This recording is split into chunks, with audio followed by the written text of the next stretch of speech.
Please have it. कुछ बोलूं या पहले देखना है? मजा आ रहा है? आप सबसे पहले आए होंगे तभी सबसे आगे की सीट मिली है ना? उन्होंने कुछ कुकर्म करे होंगे जो सबसे पीछे बैठे हैं, लेट आए होंगे, है ना? मैं यहाँ पे बस आपको देखने आई हूँ। तो मैं कुछ ना बोलूं, मतलब आराम से खड़ा रहूं? मुझे तो बिलीव नहीं होता जब मैसेज आया कि मेरा नाम शॉर्ट लिस्टेड हो गया है। मतलब मुझे लगा था ऐ भी बोलते कोई फ्री में बुलाते नहीं है। अच्छा, मतलब आप मेरे सेशन सारे देखते हो लेकिन मेरे को चोर समझते हो? मतलब आपको लगता है मैं झूठ बोलता हूँ कि फ्री में कुछ नहीं होता है? मतलब दिखाता हूँ फ्री, यहाँ पे आकर के मैं सबके जो भी आपके कंगन है, सोने के चेन है, ये सब उतार लेता हूँ। मतलब आपको ये लगा था, या फिर पीछे से पैसे खाता हूँ? तो अब जो टॉपिक है वो है fear, how to conquer our fears. कितने चाहते हैं ये हो आज के सेशन का टॉपिक? ऑलमोस्ट सब चाहते हैं। तो अब हम क्या कर सकते हैं आज के सेशन में कि आप में से जो भी बोलना चाहते हैं वो अपने हाथ ऊपर करेंगे। आप बताएंगे कि आपके अंदर सबसे बड़ा डर क्या है। हाँ, इनको माइक दे दीजिए। इंसल्ट होने का डर। लाइक अभी मुझे कैमरे के सामने बोलने का भी डर था कि मैं बोलूं कि नहीं बोलूं, बट आई थॉट कि बोलना चाहिए। इसको कह सकते हैं fear of being laughed eight. हाँ, ये कितनों के अंदर है ये फियर कि अगर मैं आपको अभी कहूँ यहाँ पे स्टेज पे आकर के यहाँ पे 5 मिनट के लिए खड़े होना और लोगों को हंसाना है कुछ भी बोल करके, तो कितने हैं जिनको डर लगेगा? कोई भी कुछ भी सोच रहा है आपके बारे में, उसमें कोई प्रॉब्लम है?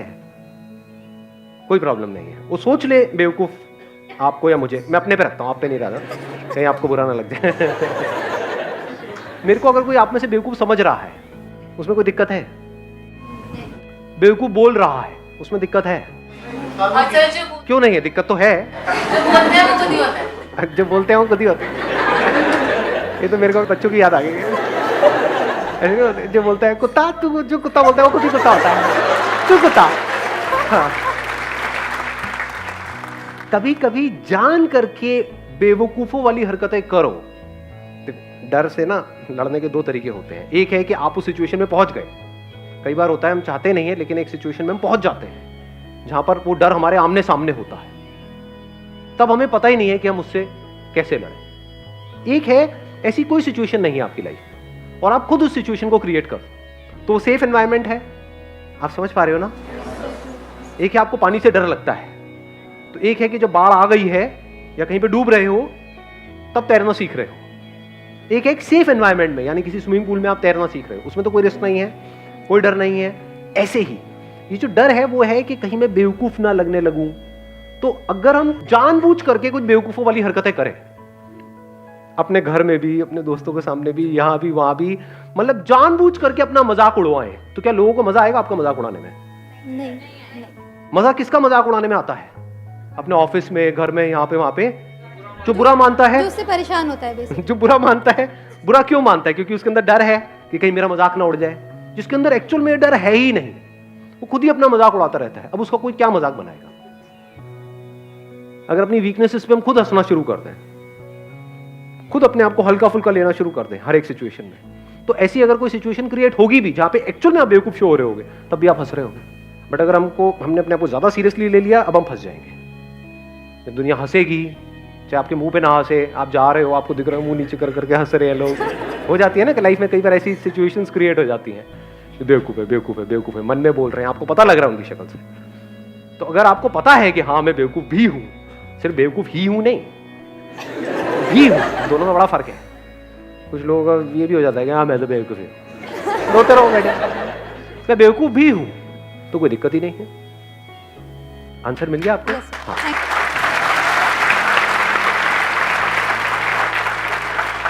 तो प्रैक्टिकली आप कुछ ऐसा करना चाहते हैं यहाँ पे स्टेज पे आकर? नहीं, इतना नहीं है ना, ये सेफ एनवायरनमेंट नहीं है। लाखों लोग इस वीडियो को देखने वाले हैं। बिल्कुल ठीक। अब देखो, अभी इन्होंने कहा नहीं, तो क्या ये सही डिसीजन है, गलत डिसीजन है? बिल्कुल सही है, क्योंकि डर को एक झटके में कॉन्कर नहीं किया जाता है। ये नहीं कि मुझे तैरने से डर लगता है तो मैं सीधा जाकर के समुद्र में तैरूंगा। इसको हम करेज समझते हैं, बट ये करेज नहीं, बेवकूफी होती है बहुत बार। कि अगर डर है तो धीरे धीरे कॉन्कर करो, धीरे धीरे। Hi sir, my name is Chirag. I went to New Zealand for studies. तो वहाँ से क्या हुआ कि 1.5 महीने तक मुझे कोई जॉब नहीं मिली। अब I am planning again to go to Canada, but मेरे को ये डर है कि अगर मैं दोबारा कोशिश करूँगा तो फिर से फेल ना हो जाऊँ, because a lot of money was involved. Fear of failure, इसको और अगर स्पेसिफिक किया जाए, fear of financial failure. Financial failures. Past में आपने कुछ ऐसा किया जहाँ पे आपको फाइनेंशियल लॉस हुआ, अब आपके अंदर डर है कि मैं दोबारा उस काम को करूँ या ना करूँ। ये डर हमारे अंदर होना चाहिए, नहीं होना चाहिए? कितने कहते हैं नहीं होना चाहिए?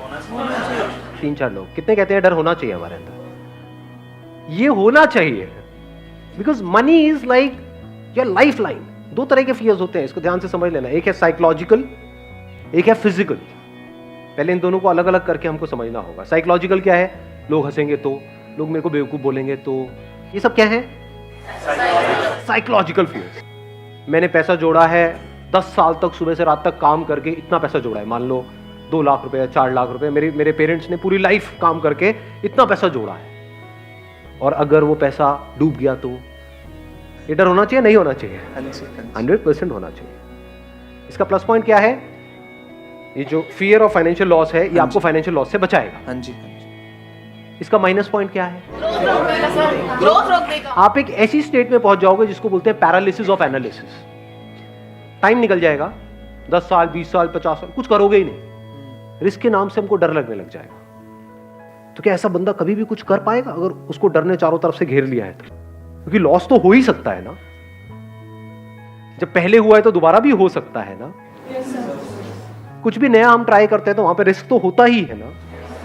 ऐसा तो नहीं हो सकता कि रिस्क हो ही ना। और मजे की बात क्या है, हमको लगता है कि रिस्क सिर्फ वहां पर है, जहां पर आप हो वहां पर जो रिस्क है वो हमको नजर नहीं आता है। बिल्कुल ऐसा है जैसे घर से बाहर अगर हम कहीं जाएंगे, कहीं ट्रैकिंग करने जाओगे तो वहां पर रिस्क है ना, मर सकते हो ना ट्रैकिंग करोगे तो। घर में बैठे रहो तो कोई रिस्क है? नहीं है, ऐसा हमको लगता है। बहुत बड़ा रिस्क है, एक कैद है। कैद में जिए, कैद में मरे। क्या किया जिंदगी में? कुछ भी नहीं। सुबह इतने बजे उठे, वहां पर गए, फिर आए, फिर सो गए, फिर ये किया वो किया। एक रेपिटेटिव मोड में नहीं चले जाएंगे। फिर हमें और एक रोबोट में फर्क क्या है? लाइफ किसे कहते हैं? जो ग्रो कर रहा हो या जो रुक गया हो। बिल्कुल हवा की तरह जो चलती चली जा रही है, पानी जो बहता चला जा रहा है। पानी रुक जाता है तो सड़ने लग जाता है। तो ये इसका बहुत बड़ा माइनस पॉइंट है, फियर ऑफ फाइनेंशियल लॉस। क्योंकि कुछ भी करने के लिए पैसा तो चाहिए ही ना। बिना पैसे के क्या नया होगा? मतलब कुछ भी, आपको अपने घर से यहां तक भी आना तो उसके लिए भी पैसा लगा। तो छोटे से भी छोटा कुछ करोगे तो उसके लिए भी पैसा चाहिए।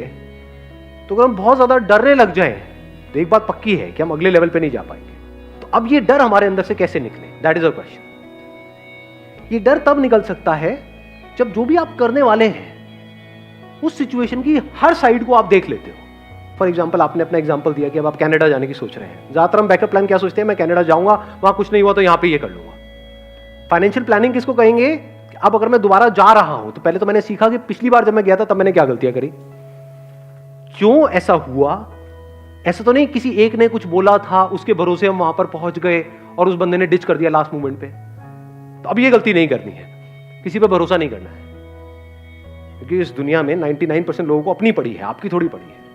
तो अब क्या यहां पे इस रिस्क को कैसे कवर किया जाए, या इस डर को अपने अंदर से पूरी तरह से कैसे निकाला जाए कि अब अगर मैं वहां जा रहा हूं तो जो भी आप सोच के जा रहे हो कनाडा, वो नहीं हुआ तो मैं क्या करूंगा? वापस आके नहीं, वहीं पे वहां गया, जाते ही 2 दिन के अंदर अंदर मैंने ये किया, इस पर्सन से मिला या ये इंटरव्यू दिया, ये किया। वो इंटरव्यू पहले से प्लान्ड है, 10 इंटरव्यूज पहले से प्लान्ड है।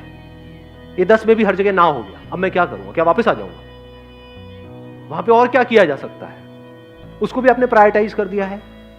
ये नहीं हुआ तो ये नहीं हुआ तो ये नहीं हुआ तो ये नहीं हुआ तो ये नहीं हुआ तो ये नहीं हुआ तो ये। तो आपके फेलियर होने के चांसेस बहुत कम हो गए। तो डर निकल गया।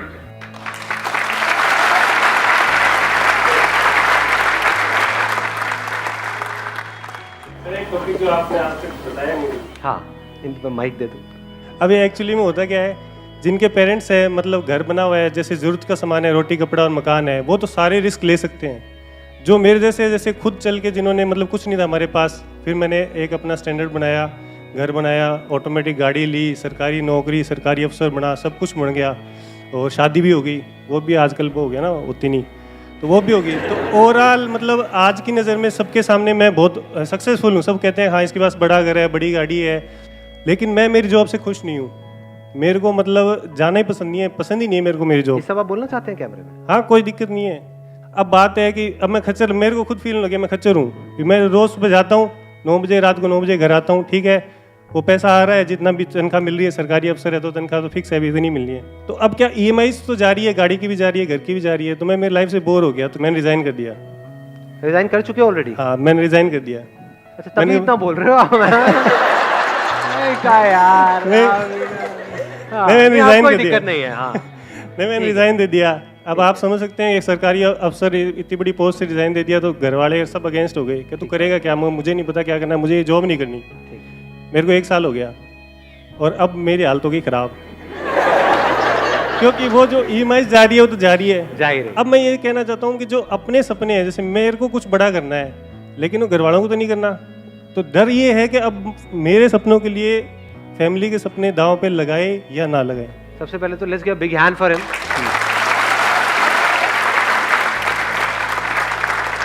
ये जो इतना खुल के बोल रहे हैं, ये बोलने के लिए बहुत करेज चाहिए। तो अब पॉइंट आता है इसका सॉल्यूशन क्या है, कि अभी बेसिकली जो प्रॉब्लम है वो है कंफ्यूजन। समझ नहीं आ रहा है हम क्या करें, नंबर 1। नंबर 2, अब जो ऑलरेडी खर्चे बंद गए हैं और एक लाइफस्टाइल, एक स्टेटस है, उससे नीचे कैसे आए? चलो आप तो आ जाओगे, लेकिन घर वाले उससे नीचे आने के लिए तैयार नहीं है। बस ये है। समझ पा रहा हूँ मतलब। हाँ, तो अब ऐसी सिचुएशन में हम क्या करें? तो वहां पर एक स्ट्रॉन्ग स्टैंड लेना होता है आपको, अपने लिए और सबके लिए, जो आपको सही लगता है। अब एक्चुअल में सही क्या है ये कौन बताएगा आपको? अभी आप कैसे जी रहे हो अपनी लाइफ? जो एक्चुअल में सही है वो कर रहे हो, या दुनिया ने कुछ नॉर्म सेट करे हुए हैं उसके हिसाब से उसके अंदर उस दायरे में एक्ट कर रहे हो और कह रहे हो कि हाँ सब सही है? क्या आपकी लाइफ की डोर पूरी तरह से आपके हाथ में है? अगर आप ध्यान से समझोगे तो 2 ही तरह के डर हैं हमारे अंदर, 3 तरह के, 3 नजर आए। 1 मिनट, हाँ 2 थे, तीसरा भी नजर आया। एक है रिलेशनशिप से रिलेटेड, एक है पोजेशन से रिलेटेड, एक है आपकी ईगो से रिलेटेड। सक्सेसफुल नहीं है तो कोई नहीं पूछता। सक्सेसफुल नहीं है तो कोई नहीं पूछता, ये क्या डर है? इसको हम किस कैटेगरी में डालेंगे? रिलेशंस। रिलेशंस मतलब सिर्फ हस्बैंड वाइफ मत समझो, relations with the society, relations with people. इसमें रिलेशंस विद एनिमल्स नहीं आया, क्योंकि अगर आपकी नौकरी चली भी गई तो कुत्ता तो प्यार करेगा, है कि नहीं? आप कुत्ते को जाकर के बताओगे मैं अब बिजनेस करने की सोच रहा हूं,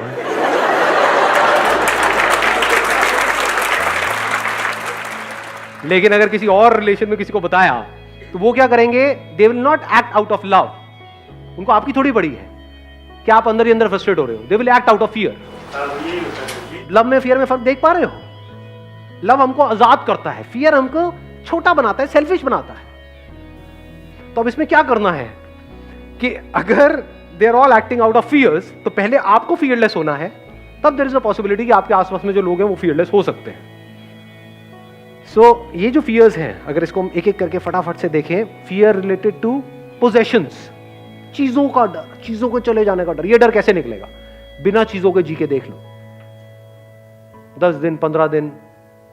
बहुत सारे लोगों के साथ क्या होता है, जब ये चीजें उनसे कोई छीन लेता है तब उनको समझ ही नहीं आता है मैं क्या करूं। तब ज्यादातर लोग ऐसे में या तो बिल्कुल ही अंदर से खत्म हो जाते हैं, डिप्रेशन में चले जाते हैं। ये जो लाइफस्टाइल होता है एक तरह का, उसको खोने का डर कब निकल सकता है? जब आप एक्चुअल में ऐसे जी रहे हो कि आपके पास शायद पैसा बहुत है, लेकिन आप बड़ी से बड़ी गाड़ियों में भी घूम रहे हो और पैदल भी घूम रहे हो, स्कूटर पे भी घूम रहे हो। गाड़ी का मतलब क्या है? चाहे छोटी हो चाहे बड़ी हो, कहीं पहुंचने के लिए है ना। गाड़ी का और एक्चुअल में रोल क्या है? और कोई रोल है? बाकी सब यहां है, साइकोलॉजिकली है कि मेरी गाड़ी तेरी गाड़ी से बड़ी है, उसको क्या, सो व्हाट। मतलब अपनी सेटिस्फैक्शन आप ढूंढ रहे हो औरों की आंखों में, उनको जला करके आपको सेटिस्फैक्शन मिल रही है। होता नहीं है जब नई नई गाड़ी लेते हैं और कोई बाइक पे है उसको ऐसे दिखते हैं, देख गरीब देख। तो क्या करना होगा? ये डर कैसे निकलेगा? अकेले में कम से कम रिसोर्सेज में अपने साथ में टाइम स्पेंड करो। कुछ दिन तक किसी गुरुद्वारे में जाओ, वहां पे जाकर के खाना खाओ, देखो कितना टेस्टी है, फ्री है, है नहीं है? तो आपको ये पता होना चाहिए कि कैसे कम से कम पैसे में या बिना पैसे के भी मैं जी सकता हूं और खुश रह सकता हूं। इतनी अकल होनी चाहिए। इसको और अगर सिंपल करूं, अपने अंदर झांक के देखा मैं किन चीजों पे डिपेंड हूं जिसके बिना मैं फड़फड़ाने लग जाता हूं, किन लोगों पे डिपेंड हूं, हैबिट पड़ जाती है ना एक तरह की, जिनके साथ हम रह रहे होते हैं, चाहे अंदर से लड़ाई झगड़े होते हैं लेकिन आदत पड़ गई है। जैसे फॉर एग्जांपल आपको एडिक्शन है कि भाई डेली मेरा ये फ्रेंड है, मेरे को उसके साथ में टाइम स्पेंड करना ही करना है। एक फ्रेंड सर्कल बन जाता है, एक मिनट सुनना, एक फ्रेंड सर्कल बन जाता है 5-7 लोगों का, उसमें पता है वो सब मिल करके आपकी ले रहे हैं, मतलब जो भी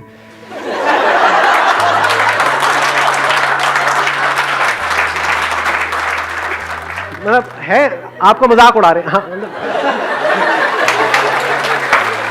ऐसा होता है नहीं होता है, और आपको डर है कि अगर यही तो गिने चुने 4-5 दोस्त हैं मेरी लाइफ में, ये जो भी बोल रहे हैं बोलने दो, और वो लिमिट धीरे धीरे बढ़ाते चले जाते हैं। कई बार ऐसा होता है सारी हदें पार कर जाते हैं, आपके बारे में बोल रहे हैं, आपके माँ बाप के बारे में बोल रहे हैं, वो बंदे सुने चले जा रहे हैं। क्यों? क्योंकि डर है कि इन्होंने मेरे को अपने ग्रुप से निकाल दिया तो मेरा क्या होगा। डर है ना, तो छोड़ दो ना उस ग्रुप को कुछ टाइम के लिए, महीने के लिए, 2 महीने के लिए देखो छोड़ करके, क्या उसके बिना आप जी सकते हो, तो आपके अंदर कॉन्फिडेंस आएगा। अब आप वहां पे स्टैंड ले सकते हो, नहीं तो you will act always out of fear कि मैंने बोला तो कहीं लड़ाई ना हो जाए, कहीं ये ना हो जाए, वो ना हो जाए। डर में किसी के साथ रह रहे हो, ये कोई रहना होता है? डर में कोई आपके साथ रह रहा है, कोई रहना है? रहना है तो प्यार को फाउंडेशन बनाओ ना। प्यार का मतलब क्या होता है? तुझे जो करना है कर, साथ रहना है रह, छोड़ना है छोड़ दे, कल छोड़ना है कल छोड़, अभी छोड़ना है अभी छोड़। कोई और समझ आ जाए तो बहुत बढ़िया है, जाओ। When love is the foundation, तो वहां पर कोई डर नहीं होता। Where there is fear, there is no love. Where there is love, there is absolutely no fear. और कौन सा रह गया? ईगो। अब ये डर कैसे निकलेगा हमारे अंदर से? ईगो क्या होती है? What is ego? नहीं, सिर्फ ये नहीं कि मैं हमेशा सही हूं। कोई बोलता है ना कि मैं तो बिल्कुल ही गलत हूं, मैं तो गया गुजरा हूं, वो भी ईगो है। ईगो हम किसको समझते हैं? मैं ये, मैं वो एरोगेंस है। ईगो का मतलब क्या है? मैं ये हूं,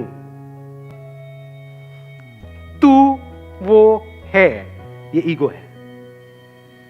जो मुझे तुझसे अलग करती है वो ईगो है। इसकी वजह से मैं सुबह से रात तक अपने आप को औरों से कंपेयर करता रहता हूं और उससे जेलस होता रहता हूं। हर एक की जड़ क्या है अगर ईगो नहीं है तो? मैं किसी को कुछ भी बोल देता हूं, बट कोई जरा सा मुझे कुछ बोले तो मुझे बुरा लग जाता है। ईगो नहीं तो और क्या है? Unless and until you see it as a fact, absolutely clearly, that this ego is an illusion, it's a myth. ये कोई सच्चाई नहीं है, झूठ है। मैं ये हूं, ये कोई सच्चाई नहीं है, झूठ है ये। जब ये देख लेते हो तो वहां से प्यार की शुरुआत हो जाती है। अब मुझ में और तुझ में कोई फर्क नहीं है। जहां पर मैं हूं, ये तू है वो, वहां पर प्यार कहां होगा? प्यार मोहब्बत की बातें होंगी। वो भी तब जब दोनों में से किसी एक को दूसरे से कुछ चाहिए होगा, तब वो बातें शुरू हो जाएंगी। जैसे वो मिल जाएगा उसके बाद में कोई और बातें शुरू हो जाएंगी। ऐसा होता है नहीं होता है? What is ego? अब ये कैसे जाएगी? एक क्वेश्चन है जो अगर आपके अंदर एंटर कर जाता है, that is who am I. Deeply आप अपने आप से क्वेश्चन पूछते हो, किसी और से नहीं कि हु आर यू। ज्यादातर लोग औरों से पूछते हैं हु आर यू। अबे उसको छोड़, तू क्या है ना जी। आपके लड़ाई झगड़े बिल्कुल बंद हो जाएंगे, किसी से हो ही नहीं सकते। सारे लड़ाई झगड़ों की जड़ क्या है? ईगो। ईगो कैसे डिसॉल्व हो जाती है पूरी तरह से? जब आप इस सच को देख लेते हो कि मुझ में, तुझ में, इसमें, उसमें कहीं कोई फर्क है ही नहीं। ये सच है।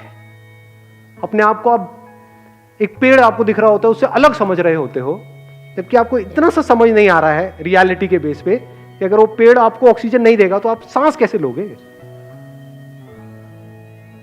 तो क्या आप और वो कनेक्टेड नहीं हो एक दूसरे से? क्या उससे अलग होकर के आपकी कोई औकात है? आप क्या हो उसके बिना? इस सच को हम देख सकते हैं? नहीं देख सकते हैं। ये जो मैं है ना, मैं, ये ईगो है।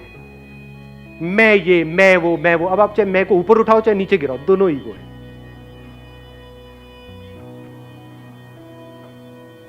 सुबह से रात तक यहीं पे हम जीते हैं, यहीं पे मर जाते हैं। इससे जब आप बाहर निकलते हो तब आपको कुछ नजर आने लग जाता है, तब एक नई दुनिया का रास्ता आपके लिए खुल जाता है जो इस दुनिया से बिल्कुल अलग है। वहां पर मैं और तू कहीं पर भी नहीं है। जैसे फॉर एग्जाम्पल, मैं एक छोटा सा एग्जाम्पल दूंगा, I am not too sure आप कैसे देखोगे। कभी प्रैक्टिकली 20 मिनट के लिए, आधा घंटे के लिए बैठ करके यहाँ पे इस पे ध्यान लगाना, तो आपको समझ आएगा क्या है। ये जो 2 उंगलियां है ना, ये अलग अलग है, ये अलग है, ये अलग है, बिल्कुल इस तरह से जिसके जैसे आपकी बॉडी और ये बॉडी अलग अलग है। पर जैसे ही इसको हम जोड़ते हैं तो कुछ देर बाद ये एक हो जाती है। यहाँ पे एनर्जी आपको फील होगी, फिर धीरे धीरे वो एनर्जी इतनी तेजी से फ्लो करने लग जाएगी कि उंगलियां फील होनी आपको बंद हो जाएगी। You will not be able to feel your fingers, there be only energy. वो यहां है या वहां है आपको ये तक पता नहीं होगा, यहां वहां गायब हो जाएगा, सिर्फ एनर्जी रह जाएगी। ये सिंबल है ये बताने का कि सब जुड़ा पड़ा है, सब एक है।